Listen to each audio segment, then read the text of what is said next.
Здравейте хора, това е първото видео в канала на Андрей. Сега ще почнем с темата за и против телефоните за деца. Ти какво смяташ? За или против си телефоните? За. Аз съм против. Нека видим какво ще се получи. Ударете по един лайк във видеото. Първи рунд. Аз започвам. Добре. Аз съм против децата да имат телефони, защото пречи много на концентрацията им. Какво смяташ ти? Не си ти, какво смяташ? Пречи ли на концентрацията на децата? Горе-долу ги учи, например, по приложение на учас. Да, обаче те прекаляват и не могат да се контролират. Някои деца могат да се контролират. Аз как ще разбера ти от кое деца си? Дали можеш да се контролираш или не можеш да се контролираш? Добре, ще разбереш колко време са. Как ще разбера колко време? Като гледам. Да, но смятам, че не е хубаво децата да имат телефон. Ти защо смяташ, че е хубаво децата да имат телефон? За да имат връзка с родителите винаги. Но това е много обсебващо. Те родителите прекаляват и постоянно ги търсят, проверяват къде са, защо, какво правят, как са. Те трябва да имат свобода децата, не да седят на телефона на постоянно. На iPhone-ите има Find Me и можеш да ги намериш.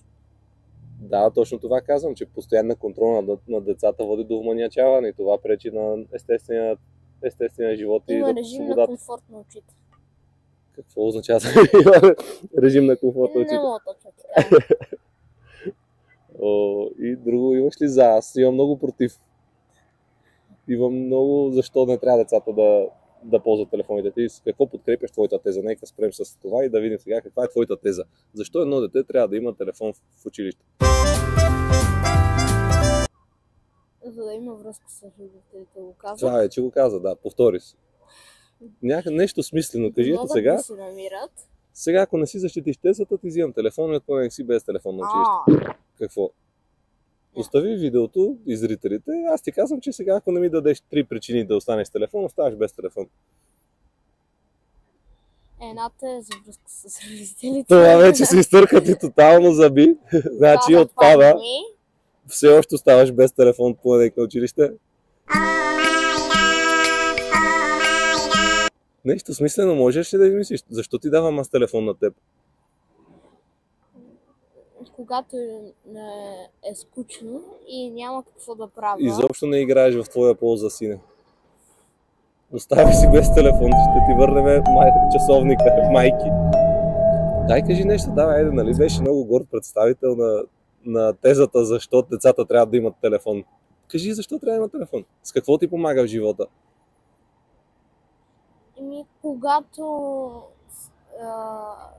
съм от вкъщи уча, мога да питам ChatGPT, например, някоя задача как се решава, ако не си вкъщи. Добре, вкъщи ще ти го дам, но в училище няма ти го дам тогава. Не. Защо ти в училище? Казах ти преди малко. Аз, като съм те оставил в училище, знам, че си в училище. Не ми е нужно да следа на телефона. Имам ти доверие. Това не е достатъчно. Добре, ако ти на теб с какво ти помага в училище телефона?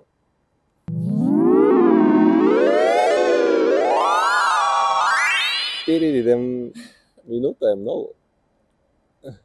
Давай да.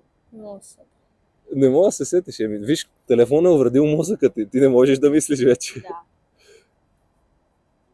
Добре, кажи ти нещо. Аз казвам, че оставаш без телефон за училище. Не. А ти има ли нещо, с което смяташ, че телефонът ти помага в училище? Освен това да се правите на интересни децата едно пред друго, да си играете игри, да манипулирате другите деца да играят на вашите телефони. Освен това нещо смислено има ли, което може да се случи на телефона ти в училище?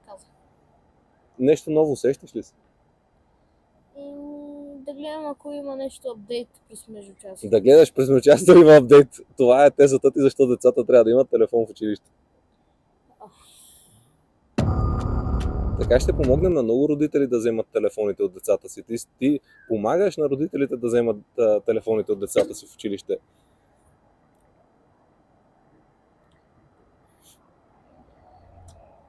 Успехът е тежък, не става така. Добре, опитай нещо така, смени темата с нещо друго. Ти радваш ли се, че имаш телефон в училище? Да. Защо? Защото е готин. А какво правиш с този телефон в училище?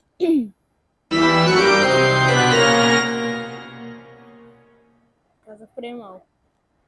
А смяташ ли, че той ти пречи да си фокусиран по време на час, че мислиш постоянно да дойде между часото и да си играеш на телефона? В класната не ни дават А къде? в заниманието.